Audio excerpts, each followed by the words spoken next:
Ladies and gentlemen, welcome again to our couples podcasts. Yeah, welcome.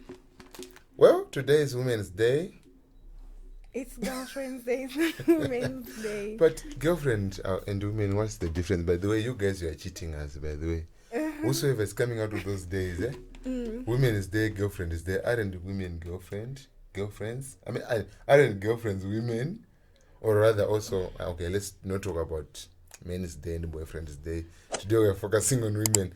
Anyway, as what you have heard for yourself, guys, today is Girlfriend's Day. And yeah, we have been celebrating. I don't know what was going to happen. As you can see, my position has been taken with these things. That's not true. That's true. Today, the whole day. The whole day. Okay. Let me not say the whole day, but since the flowers got here, we are sorry. I love flowers. So, Especially from him. from whom? From you. Okay, let's say I did not buy them. I was still going to be by your side. Okay, it's okay. Well, so today, guys, it's it's Girlfriend's Day, and in the same spirit of celebration, we decided that maybe we need to talk about something very, very important. Because some of the girlfriends today, especially those who were in the relationship, did not celebrate this same day as how others are doing. Why? Because they broke up. And maybe they broke up because of something that they could have solved. But one thing only lacked there, adjustment and compromise. So today we're going to talk about adjustment. We're going to talk about compromise in a relationship. Babe, what do you have to say? Well, I think it's very, very vital to adjust and compromise with the person you love because it really helps the relationship. Adjusting, for example, is if, let's say, something your partner or your friend doesn't like you to do or does not like that's something that can be done, but it can be adjusted. It can be put on the side for later, or it can just be completely removed. Then compromise is also in the same bracket. Should you adjust to everything, or maybe there are some things that you need to adjust to, and there's some things. Okay, if I'm to ask, okay, before we give our minds, there's some little research that we've done, and so we are going to use that script as a guideline to what we have researched. Yeah. So as some sort of introduction, I found that adjustment and compromise are essential components of healthy and lasting relationships. They help partners navigate differences, manage conflicts, and foster mutual respect and understanding. Here are some key points we should consider when it comes to this topic, which we said again, adjustment and what? And compromise. Well, so what are the key points that we need to look into when we're talking about adjustment in the relationships? So, first of all, you find your partner. However you found them, we don't bother. But now that you're in a relationship, now that you're in love, one thing that you need to know is that we are from different backgrounds. We have been through different situations. So, in other words, we are different people. So you don't find someone who is 100% fitting, unless if you're going to date yourself, maybe. Because even if you are going to date your sister or your brother, still you find yourself there's some things that you find yourself at crossroads, right?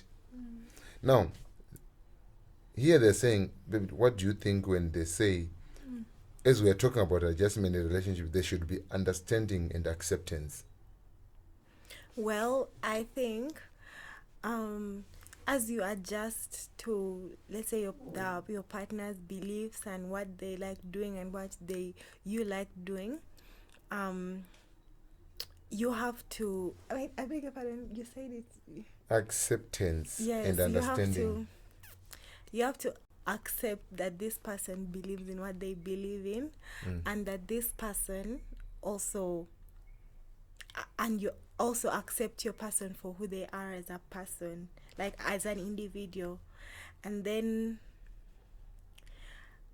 yeah, you just have to accept them for who they are, and also learn to accept.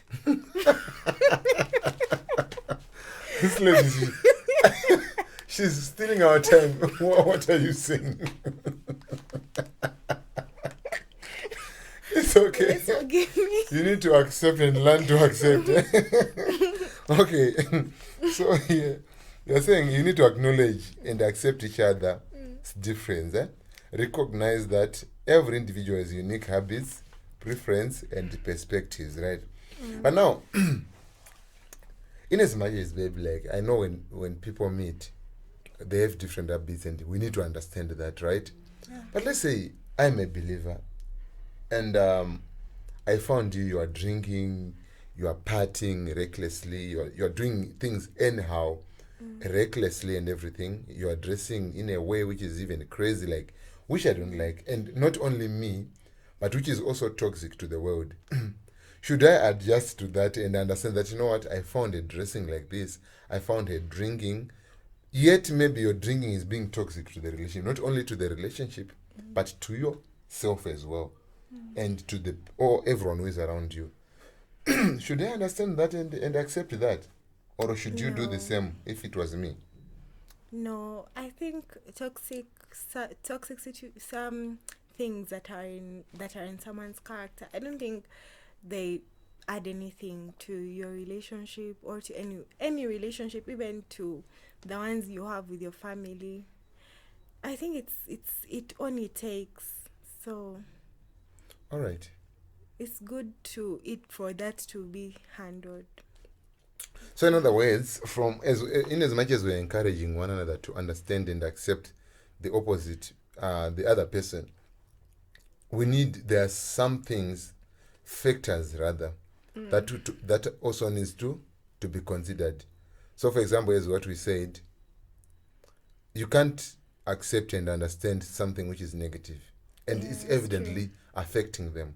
But now there are some things, like for example, maybe this person doesn't like this kind of food. This person maybe, you know, doesn't like. There are some things which are worth of it. Yeah, that's true. So that one, I would agree that yes, we need to understand, but not everything, because now people don't want us to go out there and say, you know, we need to understand each other, and yet it's toxic. And at the end of the day, that understanding and acceptance ends up destroying your relationship again, or destroying even both of you, not only relationship but also your personalities. Because now you know what happens. If I'm dating you or if you're dating me, people are going to define us, any one of us, with who we are dating. So we don't need to neglect that fact as well. Well, then flexibility. So according to my understanding on flexibility, we need to be willing to adapt to the changing circumstances and needs. This may involve altering routines or adjusting expectations to accommodate your partner. So, for example, let's say she finds me drinking. Yeah. Of course, now, as we are saying, we don't tolerate some bad behaviors. I don't think she can tell me to change there and there, and she expects me, or I expect her to change with immediate effect. That is toxic. I feel like adjustment now, it happens gradually. At least be seeing reality, be seeing results. In as much they are not much big like 100%, but at least see the effort and appreciate that. But some people, even me, I want to say something on that, babe. It costed my relationship. Me, I was looking for a perfect girlfriend in the past, a very perfect girlfriend. So, you know, and for me, I thought I was. So it seems like I was the benchmark of what my partner was supposed to be. So, meaning to say, whatever that she was trying to bring to the relationship, I was not accommodating that. And that can be very toxic. So, In other words, you need to be flexible. I don't want to talk too much. It's your day. Okay, so let me add on that flexibility.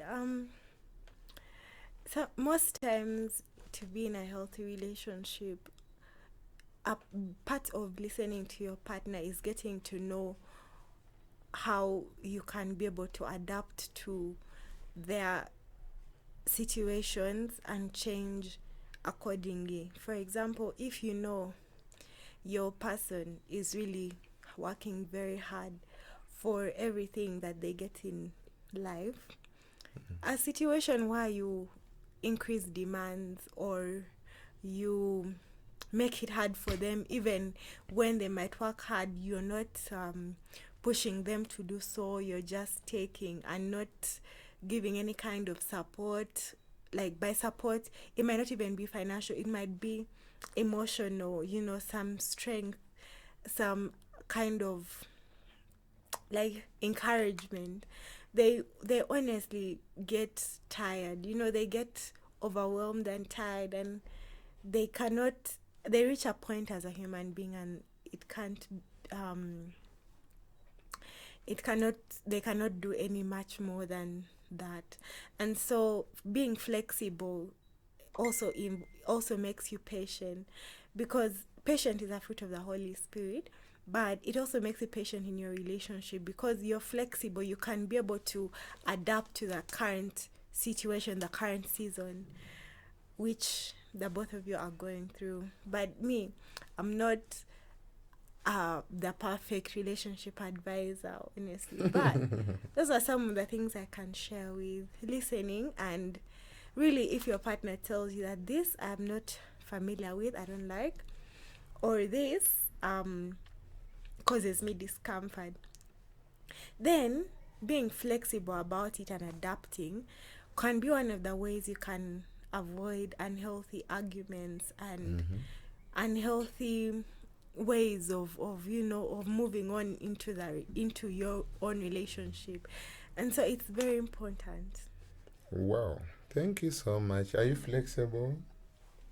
Yes, I'm flexible. Actually, flexibility is not even only in relationships, but it's also in generally in life. Yeah. When situations you're seeing it's not your ideal situation, you don't run away from it. You adapt and change yourself to be able to be in that situation and move, than running away and believing that something is the reason as to why everything is happening, and blaming yourself and others, even your partner.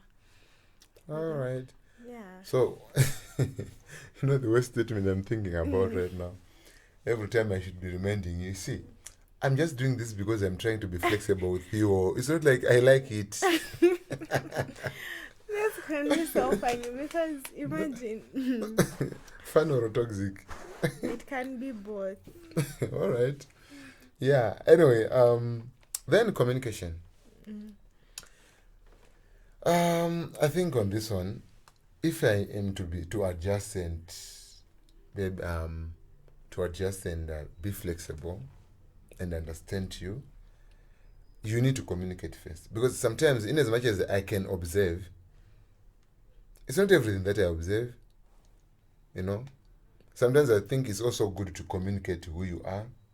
And so from communication, that's how, when you get to know what your partner wants, yes, some things you can observe, and know things which are recurrent, like, okay, so this is her, this is what she doesn't want, this is what she wants and everything, or this is what he wants.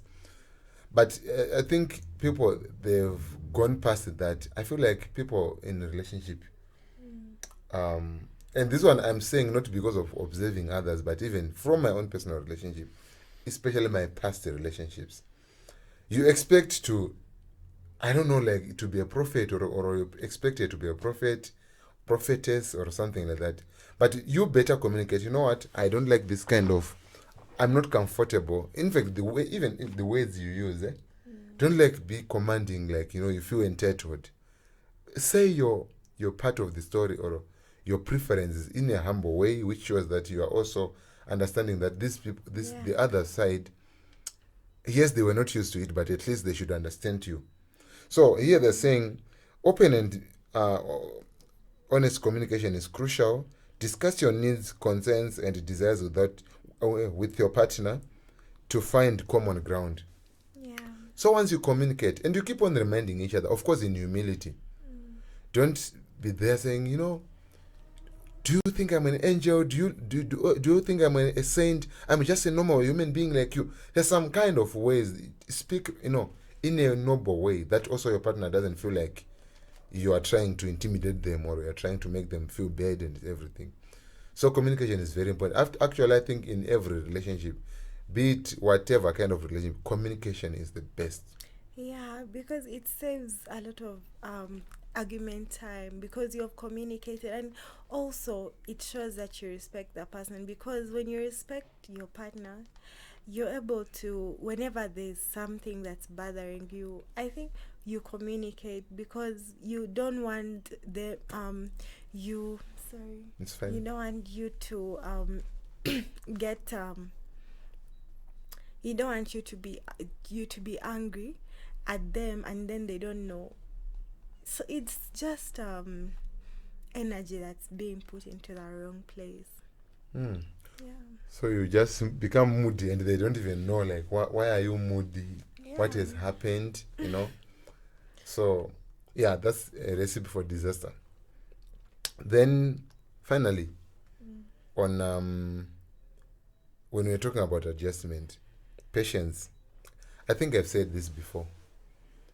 In as much as you're expecting your partner to adjust, or in as much as they are also expecting you to adjust, we need patience. This person, they've grown up like in a family where they're doing things their own way. For, let's say, usually people, they date, like serious dating, let's say 22 years and above. So for the past 20 years, they've been in a family where things are done a certain way. Now, they've just met you, and within one month, you want them already to start living according to your own standards or doing things according to your own standards. I think that can be very toxic, and definitely that relationship won't be promising. So patience is very, very important. It's very, very important. I don't know. True. Have I been patient? Have you been patient? Oh, maybe you're so patient. Not because of people. I cannot say it on camera. It's okay. We are not here to talk about ourselves. Ours is just to give Yeah. opinions. It's not like, okay, yes, of course, some opinions is what we are doing, but we can't say we are the benchmark, like perfect, as she said. Yeah. So, anyway, if you have something to add on patience, but yeah, that's what I just wanted to say. Okay. I think patience is so important, even outside relationships. It's good to be patient, and most times it's so very hard, because you're just wondering, okay, I need to go somewhere, and let's say this Uber driver is taking long, and you're just fuming, because let's say, for example, you're late for church. You're late for church, and the Uber driver is acting like he doesn't have a map. When you enter that car, you're very angry, and even when the price that you've been charged is the one that is deserved, you feel like they do not deserve even anything. And yet, when you exercise patience, even the way you look at situations change. You become more understanding, not only in your relationship, but even to other people. And part of being human is to understand that erring, for example, the opposite of perfection, like it's human to err.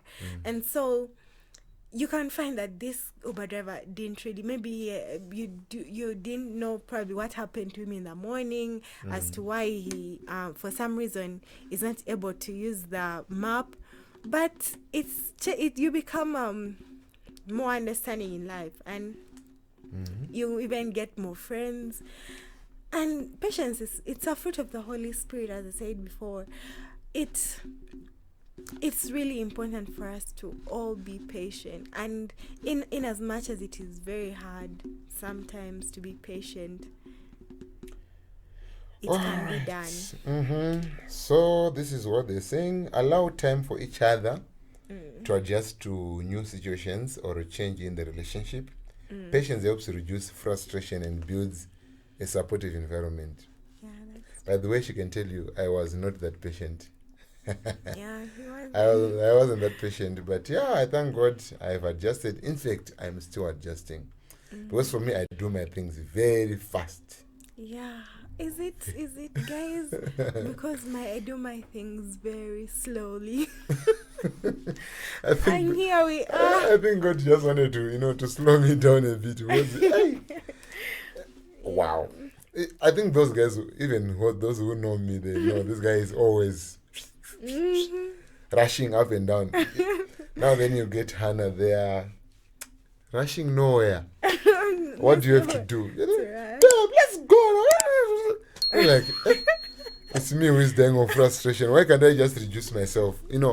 So, which leads us now to compromise. So adjustment, as we're saying, you're adjusting, trying to lower yourself to someone. And that kind of adjustment, I don't know what is the proper definition or the difference between adjustment and compromise. Because now, I think that adjustment is now compromising, is now lowering your level to a certain level, like meeting your partner halfway. And also, either you're lowering, whosoever was very low, they are also trying to up their game. For example, as in this situation, we're talking about patience. Maybe she is patient and I am impatient. She doesn't need to expect me to come all the way from 100% to go down to where maybe let's say she's at 10% when doing things fast. Of course, now maybe I need to lower down to 60 and she comes also up to 60 or to 50. We meet halfway. Whosoever is able to adjust better without much frustration, and also considering the benefits. If we adjust on doing things with speed, is it going to be beneficial more compared to if we adjust more to doing things very slow? So I think that's also matters. It's something that you can communicate. Like, why are you... sorry, my phone is keeping on locking. Why are you requiring your partner to do this? Sometimes, as we said, you communicate. You see why? Babe, when you delay us when you're going to church like this is the issue. This and that and that and that. So how do you do that? At least even you can give them advice like, okay, for you to adjust on your speed, do this and this. Not only now for them to adjust, as I said, while you're also trying to lower your expectations of them being on point or exactly early. For example, let's say we go to church at 8. Yeah. Let's say we go to church at 8 and let's say we go to church at 8 and she always, or you start calling her to go to church at 7. Then you are there harassing her, or she's there harassing you. You are being late and everything. The other way to accommodate her is just to wake up early. You wake her up early, or you wake him up early at like 5. So you give her all that time monitoring her, doing whatever she's doing, bit by bit. That's how so that also for you on your end, you're not being frustrated. I think you have gotten it, guys. Then now let's go to the second part of this talk, which is compromise. So the first key point is finding middle ground. As I said, you don't expect someone who has not maybe used it to, for example, this buying of flowers. Maybe I wasn't used to that, and for her she needed those flowers. She doesn't need to expect me to be buying flowers every week or every day. Yeah. So it means, one, in as much as I'm now trying to give in and understand that, hey, my partner loves flowers, I start buying, but also for her, she doesn't expect much, like every recurrent, like every time. So she expects like, okay, maybe after 2 weeks, after 1 month, after 2 months, something like that. And that's like, now I've adjusted from not believing in buying flowers to buying flowers. And she has actually also adjusted from expecting flowers every time to accepting flowers whenever also I have managed to buy them. But now it can be frustrating whenever you're like, other boyfriends are buying flowers and you're not buying me anything. What, this and that. And me, I'm also there telling her, I don't believe in flowers. So, that one will not work. Yeah, it won't. Honestly, will not work. For example, I think I just need to make this one as a confession. I never used to believe in flowers. I'm talking about myself. But I realized, okay, my partner loves flowers. So I'm like, okay, I don't die. And if that's what she feels like, that's how she feel loved, why can't I do it? I don't lose anything. And what I actually gain by that adjustment and by that compromise is more love, So we are doing it. So guys, compromise. You have to say something. It seems like you're banning, You are No, banning. actually, no. It's the truth. What he has said is honestly very true, and I hope that from what we have said on this channel, a lot of our audience cultivates healthy relationships, because toxic relationships take a lot from the people involved in them. And so as young people, there's so many stuff that we can work on, but cultivating healthy relationships in our lives, not only romantic ones, but with our parents, with our fathers, with our parents, including our fathers, our mothers, even our aunties and uncles, and our children, can be a starting point, really. All right, thank you. Then prioritizing relationship over ego. Tell us more, Mama. Wow, that one is something. Ego. If that was an acronym, it would be something. Just that I have not sat down to create an acronym for ego, but emotional giants. I don't know what. Emotional gigantic oppression. I think I can come up with one. Is it making sense? Emotional gigantic oppression. Yeah, kind of, by the way, yeah.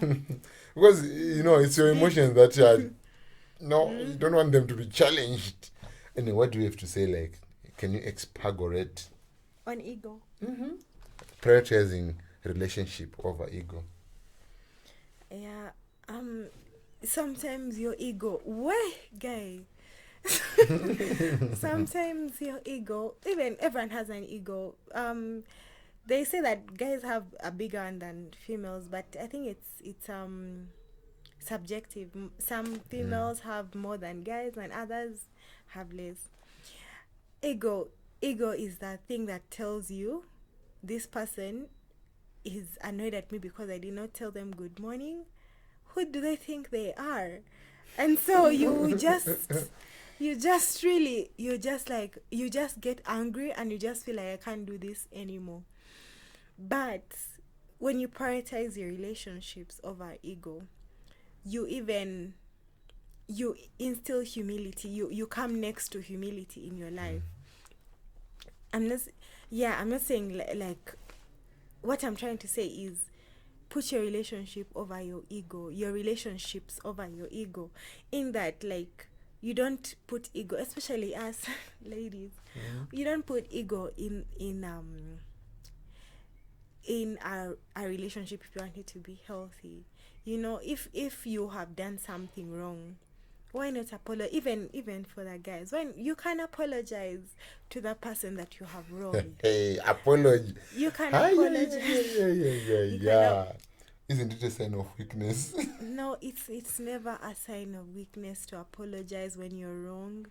Even though sometimes, if you look at what is that, if you weigh the situation and you think that there's someone who deserves to apologize and it's not you, then you just do it. Don't be overwhelmed by your ego and like, that person is wrong, they did this and this and this, they should apologize to me first.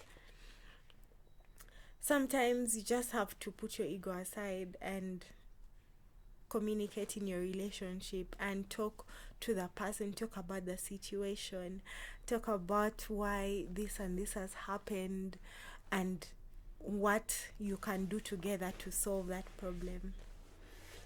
Well, wow, I think you have explained it very well, especially when you involved the issue of apologizing and everything. You know, especially for men, I feel like there's that kind of thing in us, yeah, I'm the man, I don't want to be stepped upon, like something like that. You know, like, I'm a lady, I have my rights, blah, blah, blah, blah, this and that. My friend, you walk out of that relationship even if it was worth it. Simply because you just don't want to surrender your ego. You know, so they're saying letting go of the need to be right or to have things your way or all the time can strengthen the relationship. Focus on the bigger picture rather than on individual wins. So I think actually that is the most of the reason why people quarrel a lot. No one wants to apologize, as you said, Yeah. and they want to prove that I am right.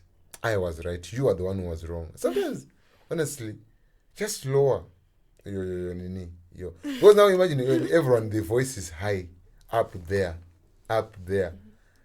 Hey, the relationship can be so toxic, very toxic. And me, I'm talking about from my past relationships, especially over the phone. Hey, if ever experienced problematic relationship, it was over the phone. Like I'd never had time with such people, with the person in physical.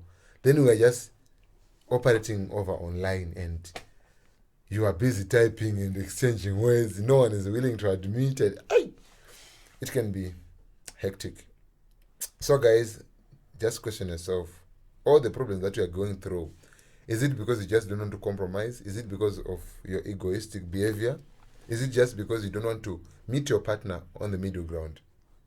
And this is something that when you are always in good, like during the time you are happy and everything, talk things out. But babe, honestly, try to talk things in your conversation. Have a middle ground. Understand if one another's middle ground. Judge for yourself. And me, I feel like when you love someone, actually that's the definition of love. When you love, you don't just think about yourself. You think also about what the other person is trying to do. What are they gaining from the relationship? Are you also being fairly good to them and everything? Right? Hey, this phone keeps on locking. Well, now, equality. Ensure that compromise are balanced. I don't think we are going to talk about this much because I have talked about it. How you are coming or somewhere to meet somewhere. And I feel like also the way also equity should be involved there. As I said, it depends now as you are adjusting which amount of adjustment is more positive than the other. Right? As I said, if someone was slow in doing things and someone was very fast in doing things, do we need to adjust more to this being slow or more to being someone fast? If someone was prayerful and someone is just there, they did not bother much of praying, I don't need to come and tell you, what, there's no prayer in this relationship. Because now if we check, it's not something disputable. Prayer is beneficial, right? So definitely we have to pray. Definitely if someone was prioritizing and reading the word of God more, it's beneficial. So we adjust towards that direction because it's beneficial. Yeah. So let's hear what these guys are saying. Both partners should feel that their opinions and needs are valued equally, preventing resentment from building up. Yeah, because now if you feel like you are the one who's being pulled very hard and your ideas or the way you're doing things is being taken as inferior, of course now you are going to be resentful. Yeah, I think that word exists. It's resentful. Because me sometimes I come up with my own words. So we are not going to talk much about that. I think we have talked negotiation skills. Yeah. Develop skills. You are going to expound on this. Develop skills to negotiate effectively. This includes active listening, empathy, and ability to articulate your viewpoint clearly without being confrontational. I think I mentioned something about that. Yeah. So tell us on being active listening and empathy. Sometimes when we get these points, I don't know from where, because negotiation is it's sort of like a business term, you know, and relationships aren't a business. It's a business, it's an investment. Okay, it is an investment, but it's not a business. Yeah, Okay, now I don't know. But because when you take it as a business, if this person does not, in a business you bargain, and if this person has a price that's lower, you cannot negotiate. If they say they have a market price, or if they have a minimum or maximum, or a ceiling or a floor, you cannot. Excuse me. If they have Can we move on? It's okay. It's okay. if they have What is the ceiling? a price ceiling, if they have a price ceiling or a price Okay. floor, you cannot negotiate over and below. And But so, also, listen, even if it was in business, I feel like there's let's say someone is there, whatever you're calling ceiling, it means that's the market value of that thing, and you now trying to negotiate beyond that. It's selfishness. That's selfish. So I think it still applies to the relationship. In as much as you need to go negotiate also, if I'm not trying to pull you hard, like, you need to do things my way. Because even in that business, it means now you're trying to do the thing your way. It's just like the same way I once told someone, like, you guys, when you're negotiating with these border guys, let's say you want to go to TRM. You want to negotiate to go to TRM at 50 bob. Honestly, how do you think that guy is fueling the motorcycle, repairing on all the potholes and everything? yeah, it's unfair. So that's selfishness, which still applies in the relationships. Yeah, so when you're negotiating, it's good to be fair, and all is fair in love and war. So you need to be fair to your partner. In as much as you want them to do this and this and that, you need to also be doing this and this and that, so that you both negotiate and you both be able to achieve somewhat of what you both wanted. Active listening and empathy. Yeah. Well, active listening. Imagine she's telling me, babe, this is what you did. It didn't do me well. Yeah. And me, I'm there on my phone. I'm not even listening to her. And maybe she's trying to explain to me why she was late, or why she wants flowers. And me, I'm just there. I'm just telling her, showing her, you know what? That's not my thing, And empathy, I'm not being in her shoes. Now, for example, as I said, which other example can I give? But I think I can just give the same example that I was giving. Let's say someone, as I said, is from a certain family. Yeah. They have their own values. They have grown up a certain way. Then you are there. You just want to rush them. Okay, let's take about in gym. Let's say we are in gym and I'm there trying to force her to run. If I'm to force her to be on the treadmill and she's not comfortable, I need to think, okay, if I was her and I've never ran before, then someone is telling me do 2 kilometers within 15 minutes. How is that going to be possible? So we need also to have empathy. And I think all these values, they even help in any relationship in life. I think even using the same example of gym, even the coaches in gym, yes, they can seem like they are tough, but they are not that tough. They understand your breaking point. I think that's another thing. You need to know the breaking point of your partner. And so in as much as you are pushing and you are trying to do things, you need to know where they are breaking it. They can't go beyond this. And put yourself in their shoes. Yeah, that's true. And also now, as I said before, you need to be able to give your points. Like if you have to give your point or your view, let it not seem like you're confronting and you're trying to make them feel bad, like, you know what, you don't know anything, it's me, or you're suppressing me, I have my rights, or talk out of love. And someone can be willing to listen. Yeah. Yeah, that's very, very, very true. Then what are the strategies for effective adjustment and compromise? Set clear boundaries. The way you answered this one quickly, tell us more. Boundaries help you to respect each other's beliefs and opinions. Because yes, respect is so important. You say, I respect everyone around me, myself, and him. It's out of love, and it's out of also love for myself, because I also do not like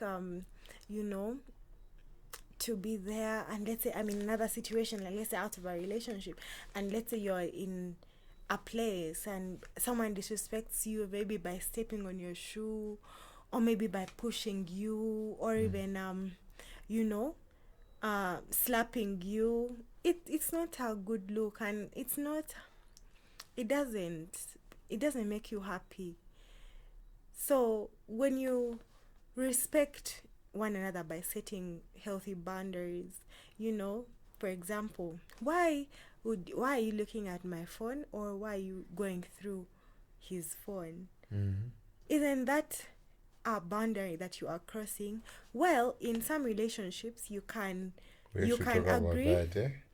you can agree you can agree that, you know, we can be once in a while, we can use each other's phones, you know, because you're in a relationship. You can sometimes, when your phone is far, you can get your partner's phone, and maybe if you want to call something for some help, you can use their phone.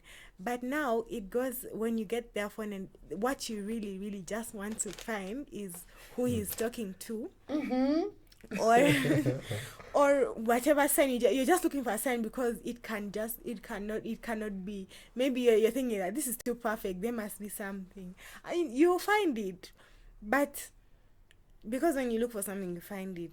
But then it's very important to respect each other's boundaries. Like, what do they not like you, what don't they like you to see about them, or to, like, what don't they like you to do in the relationship? Well, sawa.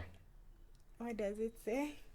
Said establish and respect each other's boundaries. Knowing each other's limits helps in making adjustment without overstepping. Yeah. Then, of course, mutual respect. You have already talked about that. So, problem solving together. You should commit yourself, both of you, to problem solving. Approach issues as a team. Work together to find solutions that work for both of you rather than competing against each other. So, for example, as I said, you discover someone has a weakness. Instead of me just sitting there and I'm not helping it to adjust, or she is not helping him to adjust, you know, it will not help. It becomes a burden on me or on her, and very frustrating. So, we need to adjust. That's true. We need to approach that problem as a team, because this is the product that you want. This is the boyfriend that you want. This is the girlfriend that you want. Yeah. The partner that you want, or the wife to be that you want. So why can't you invest your time also in providing a solution? Yeah. Then finally, regular check-ins. Periodically check in with each other about how things are going. This can help address any issues before they escalate and ensure both partners feel heard and appreciated.